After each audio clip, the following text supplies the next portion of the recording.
There was a hill to which I used to resort. The labour of walking 3 miles to it seemed to clear my blood of the heaviness accumulated at home. I began to breathe a new air and to have a fresher aspiration. By the time I had reached the summit, I had entirely forgotten the petty circumstances of existence. I felt myself. Going down into the fosse, I walked around it slowly to recover breath. I was utterly alone with the sun and the earth. Lying down on the grass, I spoke in my soul to the earth, the sun, the air, and the distant sea far beyond sight. I thought of the earth's firmness. I felt it bear me up. Through the grassy couch there came an influence as if I could feel the great earth speaking to me. I felt an emotion of the soul beyond all definition. Prayer is a puny thing to it, and the word is a rude sign to the feeling, but I know no other. So wrote Richard Jefferies about Liddington Hill in 1883. It was here that many of the thoughts that inspired his finest writing came to him. Here and among the landmark trees of nearby Liddington Copse, where today people come to relive his experiences or to strew flowers and the ashes of their loved ones.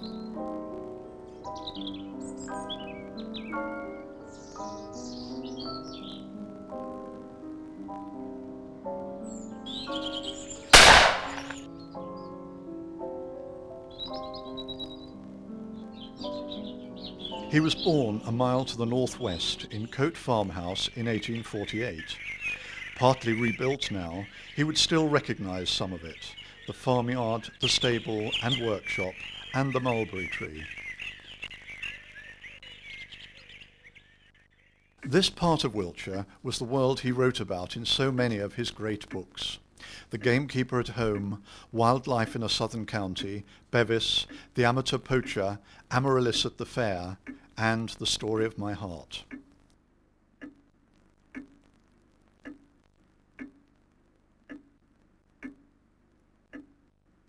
On a map from his time, here's the farmhouse, and Cote Water, location of most of Bevis's escapades.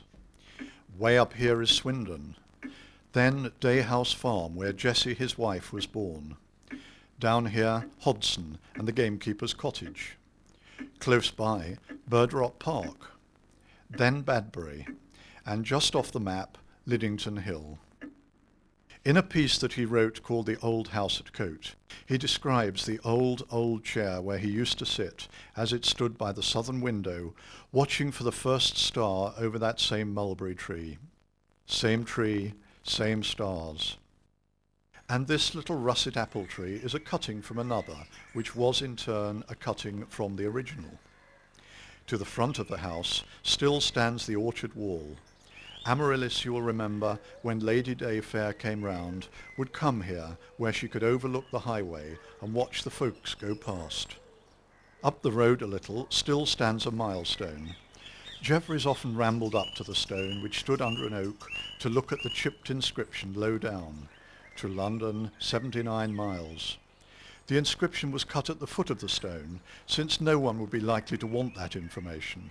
It was half hidden by docks and nettles, despised and unnoticed. Immediately westward, Jefferies wrote, the wall of Ahaha sank to Brookfield. Still there if you look.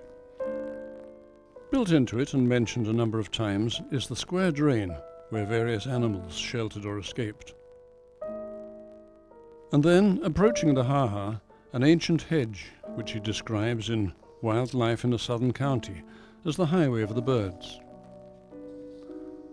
A little further south is the site of the old wooden hatch. It was here. Jefferies mentioned the hatch many times, most memorably in Bevis. A broad, cool shadow from the trees had fallen over the hatch. Afar in the mowing grass, the crake lifted his voice. The rushing and the coolness, and the song of the brook and the birds, and the sense of the sun sinking stilled even Bevis and Mark. They sat and listened and said nothing. and thence to Coate Water itself, setting of much of Bevis. Originally a reservoir for the old Wilts and Berks Canal, it is still much the same as it was in Jefferies' time. Here, for instance, is the Council Oak, or what's left of it, Bevis's HQ in the mock battle with village boys. 200 metres further on is the quarry, which featured in several adventures. And close by, the place where Jefferies' father taught him to swim, a corner of Fir Tree Gulf. But there are no fir trees here now.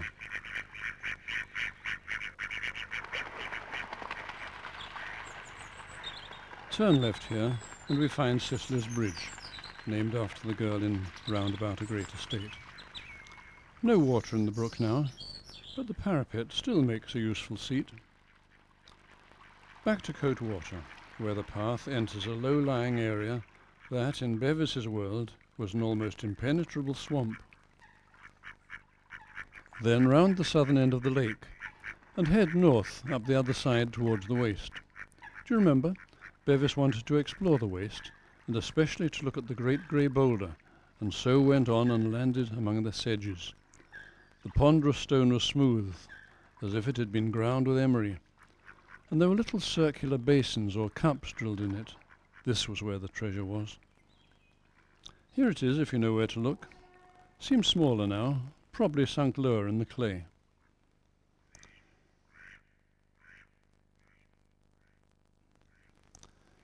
Much later, in My Old Village, he wrote that he had never gone back, lest I might find that the trees look small, and the elms mere switches, and the fields shrunken, and the brooks dry, and no voice anywhere, nothing but my own ghost to meet me by every hedge.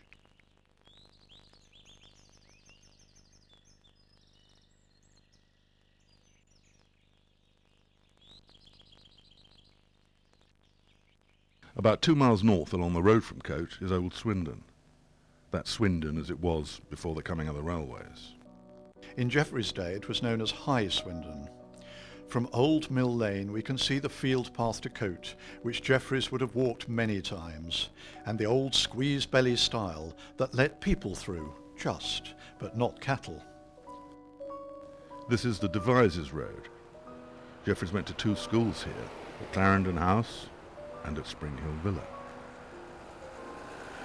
Now we're in Swindon Square at the site of the bakery owned by John Jefferies, his grandfather. His aunts Eliza, Mary and Sarah lived here, and as a boy he was a frequent visitor. Back past the squeeze-belly style we come to the site of Lawn House, home of the Goddard family, subject of Jefferies' second published book. And these are the surviving remnants of Holyrood Church, the oldest building in Swindon. Jefferies was baptised here in 1849. Beside it is the tomb of his great-grandfather, another Richard, who bought the Coate property, Swindon Mill and the bakery in 1800. And here a Goddard tomb. With the growth of Swindon, Holyrood was replaced by the larger Christ Church, designed by Gilbert Scott.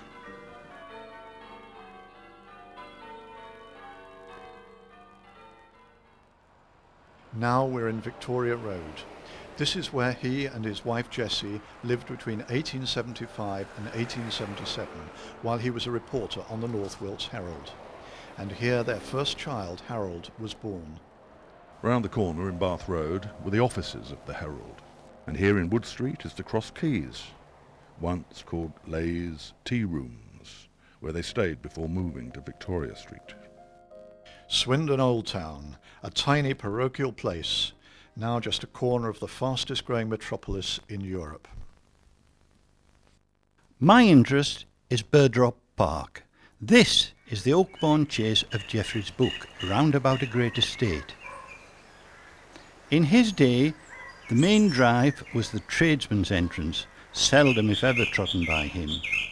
Henry Corley, the owner of Birdrop, regarded Jefferies as a layabout and a bad example to his staff.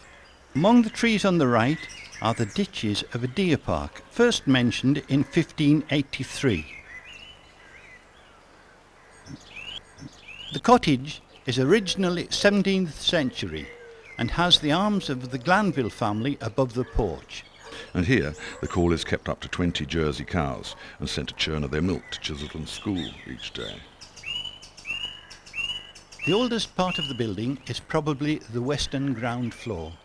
It's the medieval longhouse shape with living accommodation on the right and livestock on the left. The mansion is a courtyard building where barns, stables, brewhouse etc. were built around a yard, later joined up and roofed over in the 16th century. And there's nothing new about graffiti. The garage was built in 1658 as a stable block. The flowers are verbascum, introduced by either the Romans or monks. Under this capping stone is the old ice house. It's a brick-built cavern 15 feet deep. In Jefferies' time, the walled garden would have contained heated greenhouses, providing food and flowers for the big house. The 18th century granary, now with glazed windows, still contains grain bins and a loft for storing seed grain. The gate in the boundary fence opens onto a path leading to the gamekeeper's cottage in Hodson. Now we are in Hodson, a small hamlet a short walk from Cote. Hodson is still much as it was in Richard Jefferies' day. The first book by Richard Jefferies that I ever owned was called The Amateur Poacher. Somebody gave it me. I liked it so much I looked for more by him, and the next one I got was The Gamekeeper at Home. I liked this one even more, and it was the one that made Jefferies' reputation as a writer. Well, the gamekeeper lived here, in this fairy tale cottage. It was then, and still is, part of the Burderop estate, and so are the woods here, the same woods that Jefferies knew. He explored them as a boy. As a teenager, he began shooting things. Inevitably, he got to know the gamekeepers, especially Keeper Haylock. Here he acquired all sorts of information about the habits of birds and small animals, not to mention some more about poachers, and this all went into the two books that I liked so much.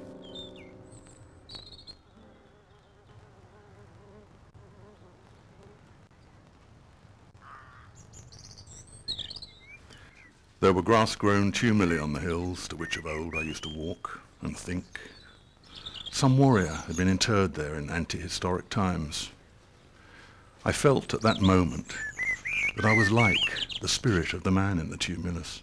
I could understand and feel his existence, the same as my own. As my thought could slip back the 20 centuries in a moment to the forest days when he hurled the spear or shot with the bow, hunting the deer, and could return again as swiftly to this moment, so his spirit could endure from then till now, and the time was nothing. Resting by the tumulus, the spirit of the man there was to me really alive and very close. This was as natural and simple as the grass waving in the wind, the bees humming, and the lark's songs. 2,000 years. Summer after summer the blue butterflies had visited the mound, the thyme had flowered, the wind sighed in the grass. 2,000 times the woods grew green and ringdoves built their nests. Day and night for 2,000 years. Light and shadows sweeping over the mound. I am in eternity now, and must there remain. This now is eternity. Because the idea of time has left my mind, if ever it had any hold on it. To me, the man interred in the tumulus is living now, as I live. We are both in eternity. Let us always be out of doors among trees and grass, and rain and wind and sun. There the breeze comes and strikes the cheek and sets it aglow. The gale increases and the trees creak and roar, but it is only a ruder music. A calm follows. The sun shines in the sky, and it is time to sit under an oak, leaning against the bark, while the birds sing and the air is soft and sweet. By night the stars shine, and there is no fathoming the dark spaces between those brilliant points, nor the thoughts that come, as it were, between the fixed stars and landmarks of the mind. Richard Jefferies often visited Savernake Forest, 12 miles to the south of Cote, and in one of his early essays he wrote about it as follows. The great painter Autumn has just touched with the tip of his brush a branch of the beech tree, here and there leaving an orange spot, and the green acorns are tinged with a faint yellow. The hedges, perfect mines of beauty, look almost red from a distance, so innumerable are the pegels. The heart has a yearning for the unknown, a longing to penetrate the deep shadow and the winding glade, where, as it seems, no human foot has been. As we pass a fir copse, we stoop down and look along the ground under the foliage. The sharp needles or leaves which fall will not decay, and they kill all vegetation, so that there is no underwood or herbage to obstruct the view. It is like looking into a vast cellar supported upon innumerable slender columns. There are immense oaks that we come to now, each with an open space beneath it, where Titania and the fairies may dance their rings at night.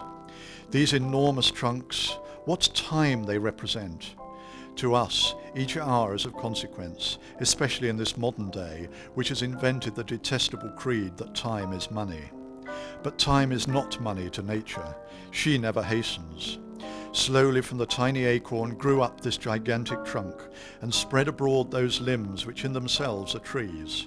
And from the trunk itself to the smallest leaf, every infinitesimal atom of which it is composed was perfected slowly, gradually. There was no hurry, no attempt to discount effect.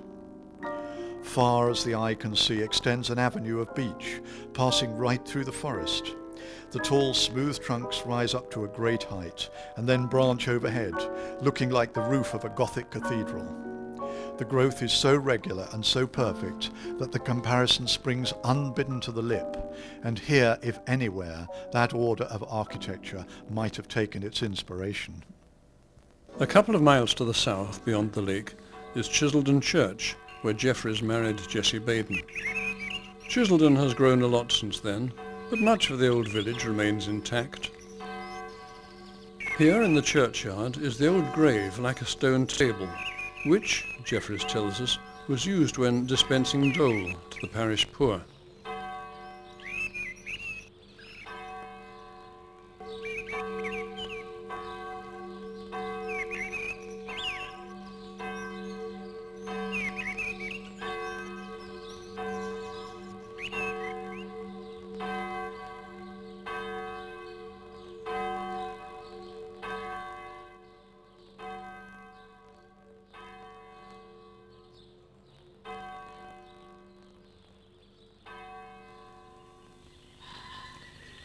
Barbary Castle is a wonderful place, no matter who you are, but for Richard Jefferies it was very special. It would have been a stiff climb for him, on foot, but once here he could look down on Cote and Berderop and watch the hares chasing each other. He could walk along to the Iron Age fort and speculate about the men who built it and were buried there. He could look east and see Liddington Hill, south towards Marlborough and the sea, which was always in his mind, though it wasn't visible, or to the west along the ridgeway to Avebury. Above it all was the vast sky and the invigorating air. In this field is a memorial stone to Richard Jefferies and Alfred Williams. It was put here just as the Second World War was started by a determined Swindon man, J.B. Jones. Permission to site the huge sarsen stone here was given by Mrs. and Miss Corley from Berderop, the same family as the Squire Corley, whom Jefferies had known as a young man. Jefferies would spend a whole day up here wandering, thinking and observing. You still can.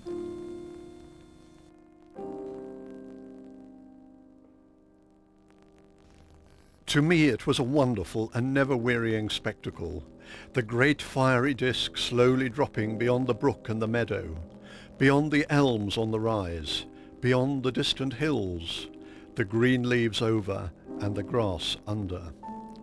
The quiet rush of the brook, the evening song of the birds, the hushing hum of the bees of the hives set just there.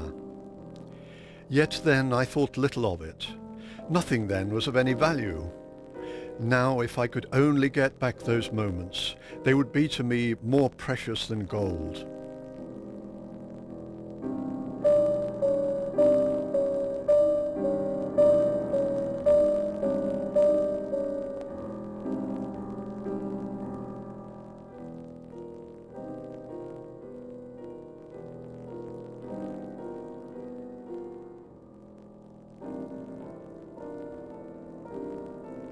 Poor Richard Jefferies. So much that was dear to him, of course, is still there to be seen and felt, not least the old house at Cote. But so much is gone. I begin to think that my senses have deceived me. It is as they say. No one else seems to have seen the sparkle in the brook, or heard the music at the hatch, or to have felt back through the centuries. And when I try to describe these things to them, they look at me in stolid incredulity.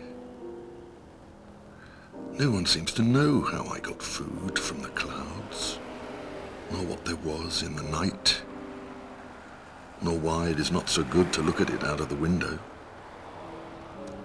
They turn their faces away from me, so that perhaps, after all, I was mistaken, and there never was any such place, or any such meadows, and I was never there. And perhaps, in course of time, I shall find out also, when I pass away physically, that as a matter of fact, there never was any earth.